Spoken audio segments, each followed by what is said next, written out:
ഇന്നത്തെ വീഡിയോയിൽ ക്രിസ്മസ് തീമിൽ ഒരു നെയിൽ ആർട്ടാണ് നമ്മൾ ട്രൈ ചെയ്ത് നോക്കാൻ പോകുന്നത്. ഞാൻ പ്രൊഫഷണലായിട്ട് ഒത്തിരി നെയിൽ ആർട്ടൊന്നും ചെയ്തിട്ടുള്ള ആളൊന്നും അല്ല. ഇപ്പോൾ അതുകൊണ്ട് എൻ്റെ അടുത്ത് ആവശ്യത്തിലുള്ള എക്യുപ്മെന്റ്സ് ഇല്ല, എങ്ങനെ ചെയ്യേണ്ടതെന്ന് അറിയില്ല. അപ്പോൾ അത് വെച്ചിട്ട് നമുക്ക് ഉള്ളത് കൊണ്ട് ഉള്ളതുപോലെ നമ്മൾ ചെയ്യുവാണ്. ഫസ്റ്റ് തന്നെ കുറച്ച് ബഡ്സ് എടുത്തിട്ടുണ്ട്, പിന്നെ നെയിൽ പോളിഷ് റിമൂവർ എടുത്തിട്ടുണ്ട്, പിന്നെ ഐലൈനറിന്റെ ബ്രഷ് എടുത്തിട്ടുണ്ട്, കുറച്ച് കോട്ടൺ എടുത്തിട്ടുണ്ട്, വാസലിൻ എടുത്തിട്ടുണ്ട്. അപ്പോൾ ഇത്രയും സാധനങ്ങളാണ് നമ്മുടെ കയ്യിൽ ഉള്ളത്.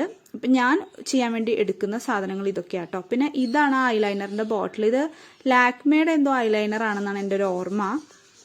അപ്പോൾ അത് ഡ്രൈ ആയിപ്പോയി, പിന്നെ കുറേ നാളായിട്ട് യൂസ് ചെയ്യുന്നതാണ്. പിന്നെ അതിനുശേഷം ഷുഗറിന്റെ ഒരു ന്യൂഡ് ആയിട്ടുള്ള നെയിൽ പോളിഷ് എടുത്തു, പിന്നെ ലാക്മേയുടെ ഒരു റെഡ് നെയിൽ പോളിഷ്, പിന്നെ ഷാംബറിന്റെ ഒരു ഗോൾഡൻ നെയിൽ പോളിഷ്, പിന്നെ ഒരു ക്ലിയർ പോളിഷും കൂടെ എടുത്തിട്ടുണ്ട്.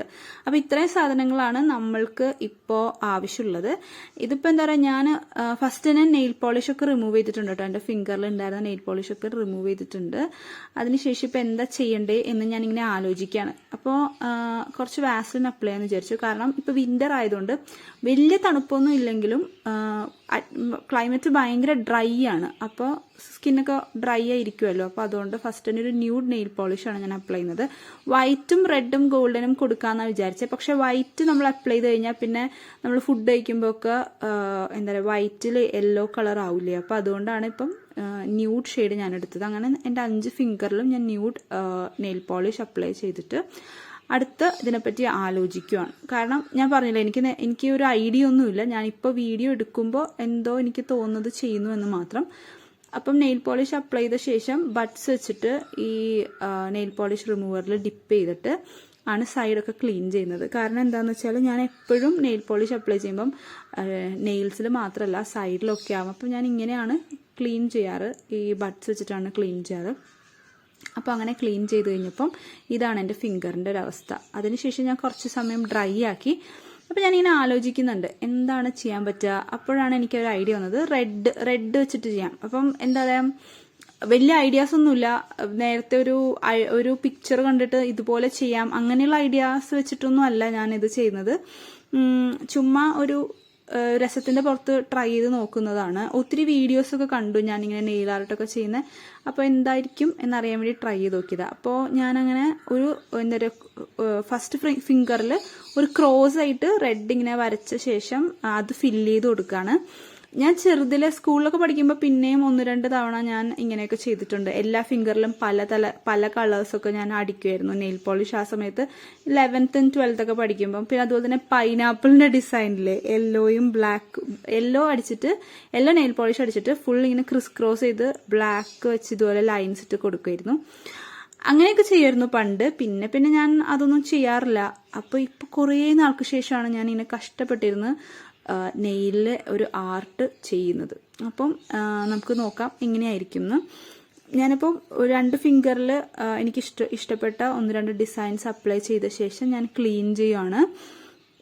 അതിനുശേഷം മൂവിങ് ടു 3ാമത്തെ ഫിംഗറാണെന്ന് തോന്നുന്നു. അല്ല, 2ാമത്തെ ഫിംഗറിൽ പെർഫെക്ഷൻ വരുത്തുവാണോ, എന്താ ഞാൻ ചെയ്യുന്നത് എനിക്ക് മനസ്സിലാവുന്നില്ല. എനിക്കാണെങ്കിൽ ഇതിപ്പോൾ വീഡിയോ ഒത്തിരി സൂം ചെയ്യാനും പറ്റുന്നില്ല, ക്ലാരിറ്റി പോകുന്നു. അപ്പോൾ അതുകൊണ്ടാണ് ഞാൻ അധികം സൂം ചെയ്യാത്തത്. അപ്പം 3ാമത്തെ ഫിംഗറിൽ ഒരു ഡിസൈൻ കൊടുക്കുകയാണ്. എനിക്ക് എന്താ പറയുക, ഇത് സൂമാക്കി കാണിക്കാൻ പറ്റാത്തതിൽ കുറച്ച് വിഷമമുണ്ട്. പക്ഷെ ഡോണ്ട് വെറി, ഞാൻ ഏറ്റവും ലാസ്റ്റ് ഫോട്ടോ ആയിട്ട് ഞാൻ കൊടുത്തിട്ടുണ്ട് എന്താണ് ഞാൻ ഇത്ര കാര്യമായിട്ട് ചെയ്തതെന്നുള്ളത്. കണ്ടോ, ഇങ്ങനെ ക്രോസ് ആയിട്ട് വരച്ചേക്കുവാണ്. അങ്ങനെ 2 ലൈൻസാണ് ഞാൻ 3rd ഫിംഗറിൽ കൊടുത്തത്. അതിനുശേഷം പിന്നെയും ഞാൻ ബഡ്സ് വെച്ചിട്ട് ക്ലീൻ ചെയ്യുന്നുണ്ടെന്നാണ് വിചാരിക്കുന്നത്. അത് കഴിഞ്ഞിട്ട് പിന്നെ കുഞ്ഞു വിരലിൽ ഏറ്റവും ലാസ്റ്റത്തെ ഫിംഗറിൽ ഞാൻ സ്റ്റാർസ് ആണ് വരയ്ക്കാൻ വേണ്ടി ട്രൈ ചെയ്തത്. അപ്പം സ്റ്റാർ പോലെ വരച്ചു കഴിഞ്ഞാൽ അത്ര രസം ഉണ്ടാവില്ല എന്ന് തോന്നിയിട്ട് ജസ്റ്റ് ക്രോസ് മാത്രമേ ഇട്ടിട്ടുള്ളൂ. അത് കഴിഞ്ഞ് നമ്മുടെ തമ്പിൽ ഞാൻ 2 ഷേപ്സ് ആണ് കൊടുത്തത്. ട്രയാങ്കിൾ ഷേപ്പ്, റെഡ് വെച്ചിട്ട് ട്രയാങ്കിൾ ഷേപ്പായിട്ടാണ് കൊടുത്തത്. അപ്പോൾ എൻ്റെ 5 ഫിംഗറിലും ഡിഫറെന്റ് ഡിസൈൻസ് ആട്ടോ ഞാൻ കൊടുത്തേക്കുന്നത്.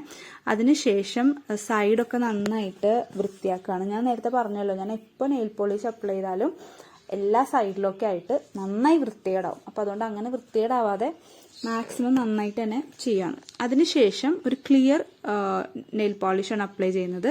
അപ്പോൾ ആ ഒരു അപ്പോഴാണ് കളറിനൊക്കെ ഒരു ഭംഗി ഉണ്ടാവുക, അല്ലെങ്കിൽ ഇങ്ങനെ തളർന്നോടിച്ചിരിക്കുന്ന പോലെ തോന്നും. അതിനുശേഷം ഗോൾഡൻ നെയിൽ പോളിഷ്, എൻ്റെ ഫേവറേറ്റ് ആട്ടോ ഈ നെയിൽ പോളിഷ്. കുറേ നാളായ നെയിൽ പോളിഷാ, ഇതുവരെ ചീത്തായിട്ടൊന്നുമില്ല. അപ്പോൾ ഇപ്പം ഞാൻ റെഡ് കൊണ്ട് വരച്ച ആ ലൈൻസിനൊക്കെ ഒരു ഔട്ട്ലൈൻ പോലെ ഈ ഗോൾഡൻ കളർ കൊണ്ട് കൊടുക്കുകയാണ്. അപ്പോൾ അങ്ങനെയാണ് നമ്മളുടെ എന്താ പറയുക നെയിൽ ആർട്ട് നടന്നുകൊണ്ടിരിക്കുന്നത്. അങ്ങനെ ഞാൻ എല്ലാ ഫിംഗറിലും അതേപോലെ ഈ റെഡ് കളറിന് ഒരു ഔട്ട്ലൈൻ പോലെ ഗോൾഡൻ കളർ കൊണ്ട് കൊടുത്തു. അതിനുശേഷം ഞാൻ യൂസ് ചെയ്ത ബ്രഷ് ക്ലീൻ ചെയ്ത് വെച്ചു. അപ്പോൾ ഇതാണ് നമ്മളുടെ സംഭവം. സൈഡിൽ ഇപ്പോൾ ഫോട്ടോ വരുമ്പോൾ നമുക്ക് കൃത്യമായിട്ട് കാണാൻ പറ്റും കേട്ടോ. അപ്പോൾ ഇത്രയൊക്കെ ചെയ്ത് കഴിഞ്ഞിട്ട് ലാസ്റ്റ് ഒന്നും കൂടെ ഒരു ക്ലിയർ പോളിഷ് കൊണ്ട് ഒരു കോട്ട് ചെയ്ത് കൊടുക്കുന്നുണ്ട്. കാരണം എന്താണെന്ന് വെച്ചാൽ ഞാൻ നേരത്തെ പറഞ്ഞില്ലേ കളേഴ്സൊക്കെ ഒന്ന് എടുത്ത് നിൽക്കാൻ വേണ്ടിയിട്ടാണ് ഞാൻ അങ്ങനെ ചെയ്തത്. അത് ചെയ്തപ്പോൾ തന്നെ എനിക്ക് തോന്നി കളേഴ്സൊക്കെ പെട്ടെന്ന് എടുത്ത് കാണുന്നുണ്ട്. ഇതാണ് ഞാൻ ചെയ്ത നെയിൽ ആർട്ട്. അപ്പോൾ എല്ലാവർക്കും ഇഷ്ടമായെന്ന് വിചാരിക്കുന്നു. Bye, thank you for watching.